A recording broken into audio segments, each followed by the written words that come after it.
안녕하십니까. KB증권 리서치센터의 김동원 상무입니다. 금일은 2023년 IT 업종의 연간 전망에 대해서 말씀드리도록 하겠습니다. 그래프를 보시면 코로나19에 따른 재택 증가 및 온라인 교육 영향으로 2020년 이후에 IT 수요가 크게 증가했습니다. 하지만 21년 하반기부터 팬데믹 수요는 정점을 확인한 것으로 판단되어 올해 IT 하드웨어 출하량은 전년비 10에서 20%의 역성장이 예상됩니다. 다만 2023년 내년의 경우에는 올해 기저효과에 따라서 IT 하드웨어 어플리케이션은 소폭 회복되는 모습을 보일 전망입니다. 다음은 애플리케이션별로 출하 전망에 대해서 말씀드리겠습니다. 올해 가장 큰 출하 감소폭을 보인 제품은 노트북입니다. 올해 노트북 출하량은 전년 대비 20% 하락할 것으로 보입니다. 인플레이션이 지속됨에 따라서 컨슈머향 IT 기기 수요가 약화됐기 때문입니다. 따라서 PC와 태블릿 시장 역시 올해 대비 각각 13%, 7% 감소할 것으로 보입니다. 글로벌 스마트폰 시장 역시 인플레이션 영향에 따른 가처분 소득 감소 영향으로 올해 대비 11% 역성장이 예상됩니다.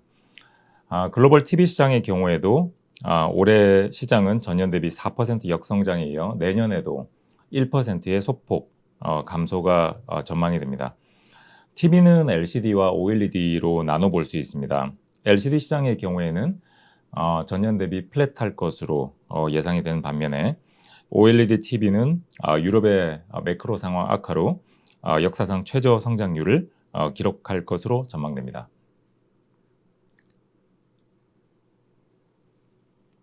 다음은 애플리케이션 중에서 서버 시장, 북미 데이터 센터 업체들의 설비 투자 알아보겠습니다. IT 시장의 수요 부진에도 불구하고 올해 미국의 4대 데이터 센터 업체인 구글, 마이크로소프트, 아마존, 메타의 투자는 견조한 흐름을 보일 것으로 보입니다. 전년 대비 28% 성장할 것으로 예상을 하고요. 내년에는 올해 대비 증가폭이 소폭 둔화된 12.8%를 증가하지만 투자는 여전히 확대될 것으로 예상됩니다. 특히 내년 2월에 인텔이 공식 발표한 DDR5 기반의 신규 CPU인 사파이어 래피드 출시를 앞두고 있어서 빠르면 내년 2분기, 늦어도 하반기부터는 서버 업체들의 신규 CPU 교체 수요가 증가할 것으로 전망을 하고 있습니다.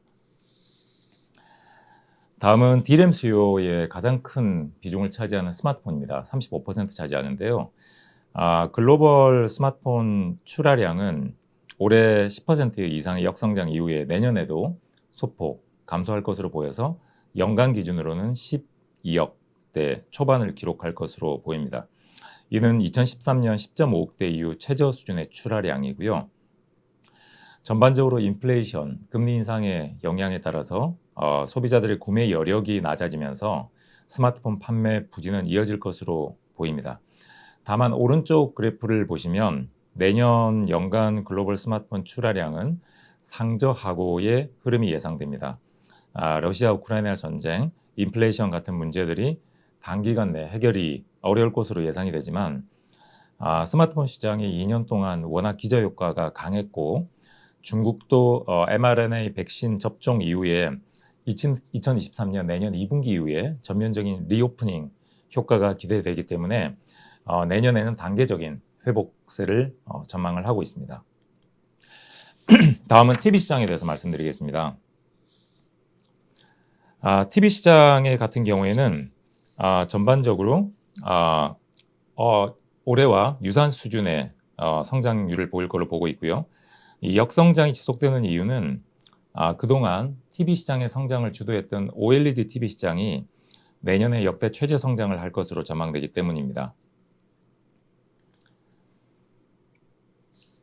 OLED TV 시장 같은 경우에는 과거 5년 동안 연평균 40% 수준의 성장을 기록을 했는데요. 내년에는 전년 대비 4.8% 성장에 그친 780만 대 출하로 처음으로 성장률 둔화를 기록할 것으로 보입니다. OLED TV 수요가 이렇게 둔화되는 이유는 글로벌 전체 OLED TV 시장의 42%를 차지하고 있는 유럽의 매크로 상황 악화 때문입니다. 유로존의 무역 수지 적자가 사상 최대치를 기록을 하고 있고 이에 따라서 소비자들의 구매 여력이 상당히 낮아지고 있는 상태입니다. 2022년 9월 기준으로 유로존의 무역 적자는 344억 유로로 1년 동안 적자가 지속이 되고 있습니다. 따라서 유로존의 실질 소매 판매 역시 감소세가 뚜렷하면서 7월 이후로 역성장을 하고 있는 모습입니다. 유럽의 매크로가 안 좋은 이유가 아시다시피 러시아 전쟁에 따라서 천연가스 가격이 급등을 했습니다. 그러면서 소비자들의 실질 구매력이 감소했고 이 부분이 바로 OLED TV 수요 둔화로 이어지고 있습니다. 특히 글로벌 OLED TV 시장을 주도했던 LG전자와 소니 등이 인플레이션 대응을 위해 세트 가격 인하 전략이 불가피하기 때문에 내년 OLED TV 출하도 크게 증가시키기 어려운 상황입니다. 다음은 LCD TV 패널 가격 말씀을 드리겠습니다. LCD TV 패널 가격은 올해 10월 15개월 만에 소폭 반등세를 시현을 했는데요. 공급 축소 효과가 가장 크다고 보고 있고 수요는 아직까지 뚜렷한 개선 징후는 보이고 있지 않습니다. 그러나 중국의 최대 쇼핑 행사인 광군제 기간 동안 TV 판매량이 예상을 상회를 했고 블랙 프라이데이 판매도 TV 수요가 생각보다 양호한 수준을 나타냈기 때문에 재고 소진은 어느 정도 이루어지고 있다라는 판단입니다. 다만 LCD 패널 가격의 같은 경우는 현재 현금 원가 이하 수준에서 거래가 되고 있기 때문에 내년 가격 반등은 원가 수준을 회복하는 정도, 따라서 하반기부터 반등세를 기대를 하고 있습니다. 다음은 PC 시장 살펴보겠습니다. 글로벌 PC 시장은 21년 4분기 이후 4개분기 연속 역성장을 지속하고 있습니다. 과거 흐름을 살펴보시면 코로나 이후에 재택근무라든지 온라인 교육으로 인해서 데스크탑과 같은 노트북, PC 수요가 급증을 했는데요. 이 PC 제조사들이 높은 수요를 대비하기 위해 재고를 축적을 했습니다. 다만 2021년 이후에 공급 부족이 해소가 되고 코로나 특수도 사라지면서 글로벌 PC 출하 역시 감소세를 보이는 모습입니다. 특히 매크로 상황, 인플레이션이라든지 중국의 코로나 락다운 현상이 지속이 되고 있어서 PC 수요 부진은 지속될 것으로 보입니다. 다음은 PC를 노트북과 모니터로 좀 나눠서 살펴보도록 하겠습니다. 올해 하반기 노트북과 모니터 패널 출하는 코로나 이전인 2019년 수준을 하회하고 있습니다. 러시아 전쟁에 따라서 컨슈머형 PC 수요가 지속적으로 악화되고 있고 금리 인상, 구조조정, 정리해고에 따른 기업형 PC 수요도 감소하고 있습니다. 최근 시장 조사 기관에서 발표된 10월 노트북 패널 출하량은 전년 대비 45% 감소하면서 10년 이래 최저 수준의 패널 출하를 기록했습니다. 따라서 내년 같은 경우에도 2023년 PC 시장도 아직까지는 명확한 회복의 시그널은 보이고 있지 않다는 게 저희 판단입니다. 앞서 말씀드린 바와 같이 IT 애플리케이션의 수요가 둔화가 되면서 전반적으로 고객사들, IT 세트 업체, 스마트폰, PC, 가전, TV 모든 업체들이 갖고 있는 메모리 반도체 재고가 정상보다 많이 쌓여가고 있습니다. 그래프 왼쪽을 보시면 정상 수준보다 50% 이상의 많은 메모리 반도체 재고를 지금 갖고 있고 서버와 PC 업체 역시 정상보다 3에서 7주 이상의 높은 재고를 보유를 하고 있습니다. 따라서 향후 6개월 동안 재고 소진을 위해서 IT 셋업 업체들은 메모리 구매를 축소할 수밖에 없는 상황이고요.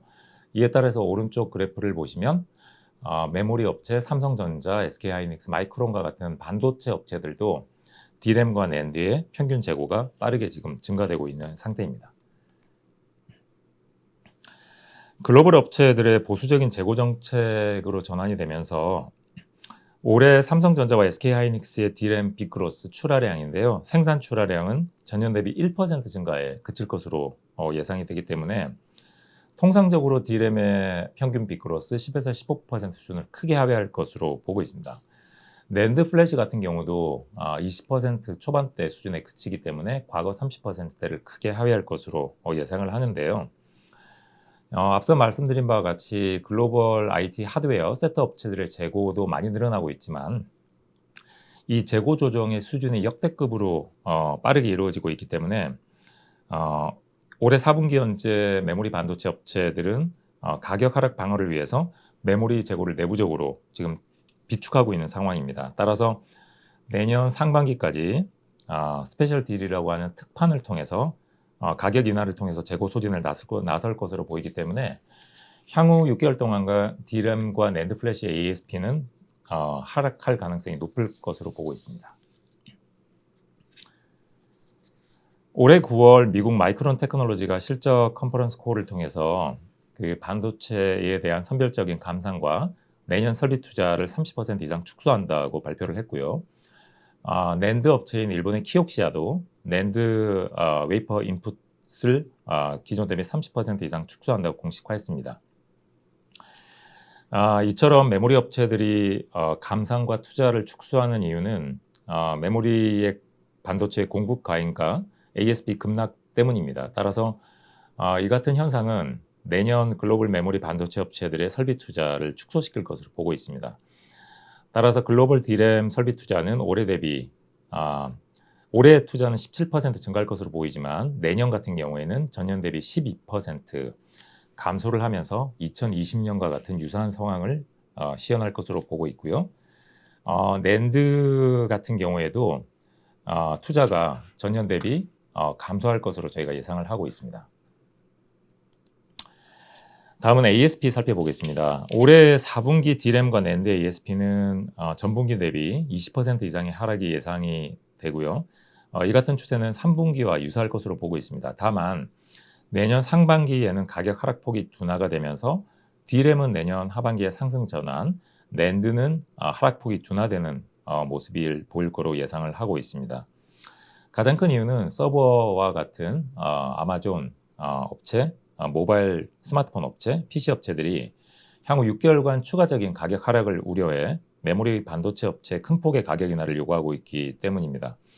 특히 글로벌 DRAM 수요의 11%를 차지하는 중국 스마트폰 업체들은 중국의 봉쇄 정책 이후에 리오프닝에 맞춰서 신제품 출시를 위한 메모리 주문이 소폭 증가 추세를 나타내고 있긴 하지만 아직까지 뚜렷한 수요 개선의 징후는 주문 규모 측면에서는 나타나고 있지 않은 상태입니다. 메모리 반도체 시장에 대해서 살펴보겠습니다. 여기 시장 규모를 보시면 메모리 반도체 시장은 통상적으로 1000억 불에서 1600억 달러 규모의 시장, 원화로 보면 130조에서 한 200조 원 규모가 되는데요. 2018년과 2021년에도 1600억 달러의 고점을 형성하고 다운 사이클을 진입을 했습니다. 올해 시장 규모도 1500불 정도에 근접을 하면서 다시 다운 사이클에 진입을 한 상태고요.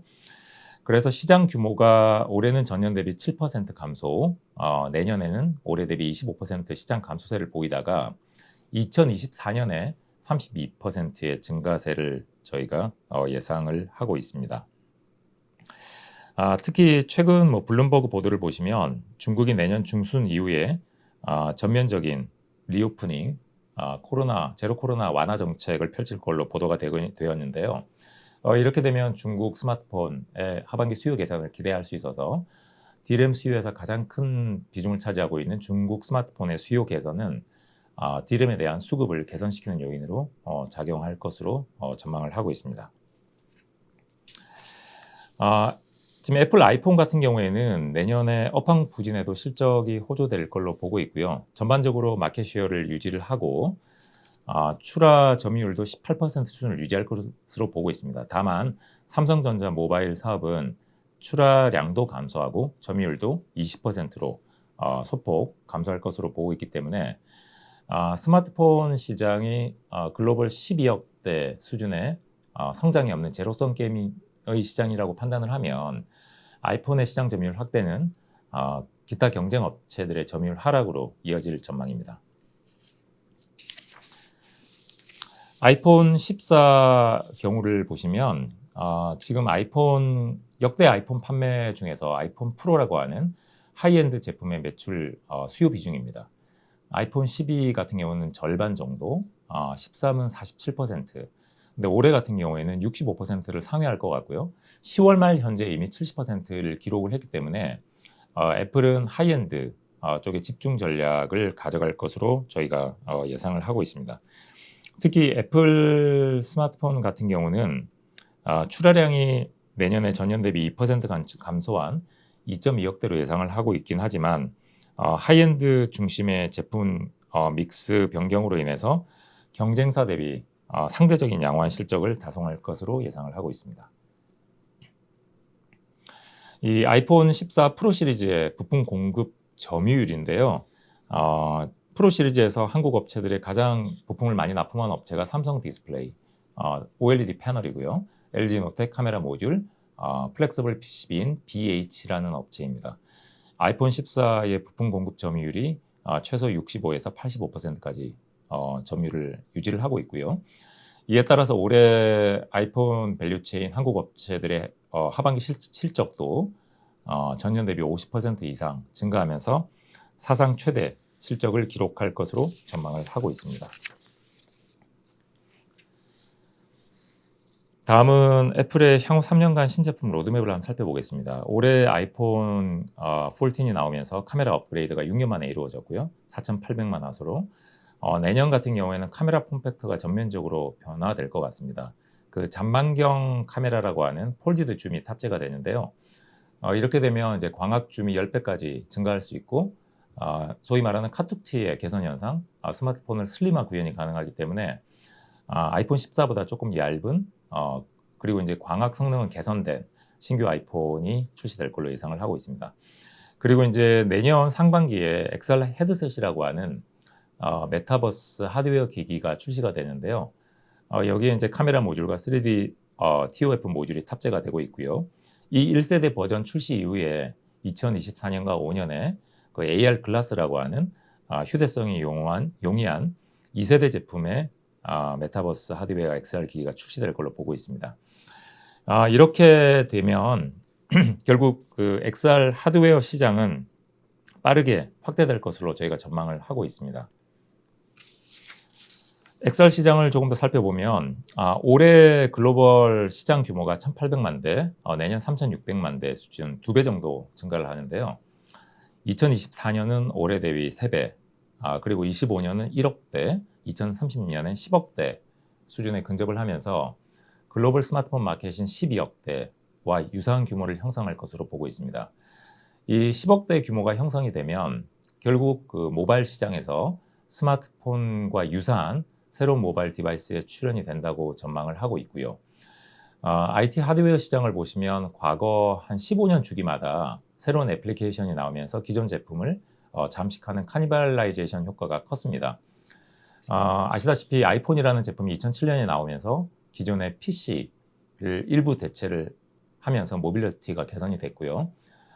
정확하게 스마트폰이 출시된 15년 이후에 2022년과 3년에 XR 기기라는 새로운 모바일 디바이스가 나오면서 향후 8년 뒤에는 스마트폰 일부를 XR 기기가 대체할 것으로 전망합니다. XR 기기 같은 경우에는 현실 세계를 3D 입체 영상으로 구현을 해줘야 되기 때문에 카메라 모듈과 3D 센싱 TOF 모듈이 탑재가 필수입니다. 이 글로벌 3D 센싱 시장 규모가 2020년 4조 원에서 25년 14조 원으로 연평균 28% 성장할 것으로 보고 있는데요. 그 LG 노텍이라는 부품 업체가 3D 센싱 모듈 시장의 90%를 차지하고 있기 때문에 사실상 글로벌 독점 구조를 형성을 하고 있습니다. 따라서 향후 3D 센싱 모듈의 매출도 빠르게 성장할 것으로 전망을 하고 있습니다. 한편 LG 그룹의 같은 경우에는 기존의 IT 하드웨어뿐만 아니라 자동차 사업이라고 하는 전장 사업도 실적이 빠르게 개선이 되고 있는데요.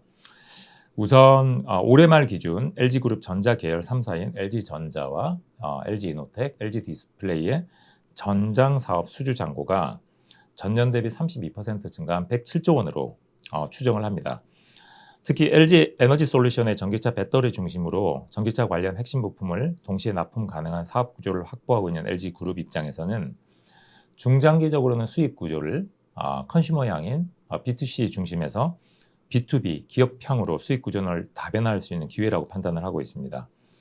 따라서 수주 잔고와 매출 증가로 인해서 LG전자와 이노텍의 전장 사업 수익성은 3년 만에 큰 폭의 개선이 가능할 것으로 보고 있습니다. LG전자의 경우에는 지난해죠. 21년에 약 9천억 원이 넘는 영업 적자를 기록을 했던 VS 전장 부품 사업부가 올해 흑자 전환을 성공을 하면서 내년에는 2,600억, 24년에 4천억 수준을 기대를 하고 있고요.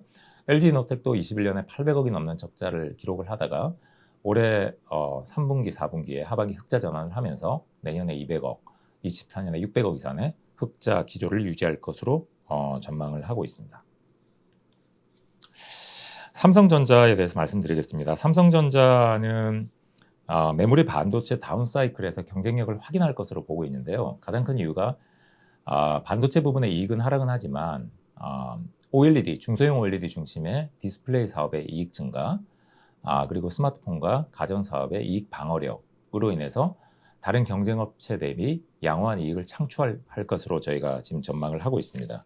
특히 디스플레이 사업부는 중소형 OLED 사업의 독과점적인 시장 지배력을 바탕으로 올해 최대 실적을 예상을 하고 있고요. 디스플레이 사업이 전체 삼성전자 영업이익에 차지하는 비중도 21%로 10년 이래 사상 최고치를 달성할 것으로 보고 있습니다. 다만 올해 4분기와 내년 상반기까지 D램과 낸드 ASP 하락에 따라서 전체적인 실적 감소는 불가피하지만 전체적인 전 사업부가 흑자 기조를 유지하면서 반도체 다운사이클에서 경쟁사 대비 양호한 이익 창출을 시현할 것으로 예상을 하고 있습니다. 다음은 LG노텍입니다.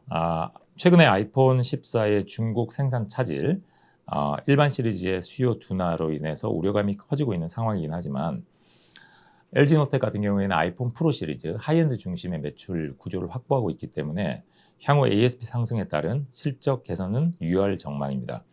특히 내년에는 실적 차별화가 부각될 것으로 보고 있는데요. 미국의 북미 빅테크 업체로 AR, VR용 3D TOF 카메라와 신규 공급이 예상이 되고 있고 아이폰 15의 폴디드 줌 신규 공급으로 인해서 내년에도 ASP 상승에 의한 실적 개선을 전망을 하고 있습니다. 특히 전장 부품 사업은 올해 3분기 6개월 분기 만에 흑자 전환에 성공했는데요. 가장 큰 이유가 에너지 솔루션 매출 비중이 30%로 확대가 됐고 북미 전기차 업체로의 공급량도 증가한 상태입니다. 마지막으로 LG전자 말씀드리겠습니다.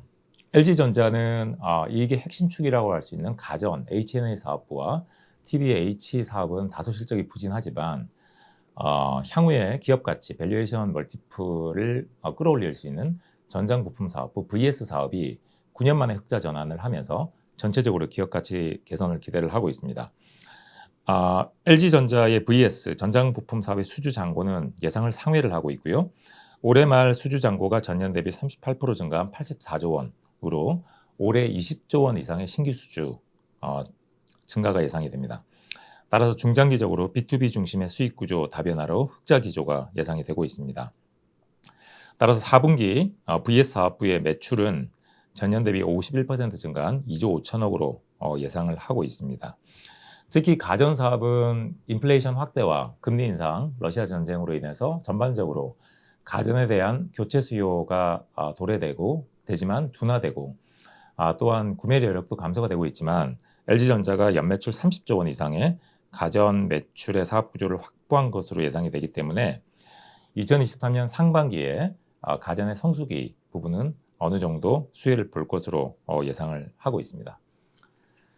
네, 지금까지 2023년 IT 산업 전망에 대해서 말씀드렸습니다. 감사합니다.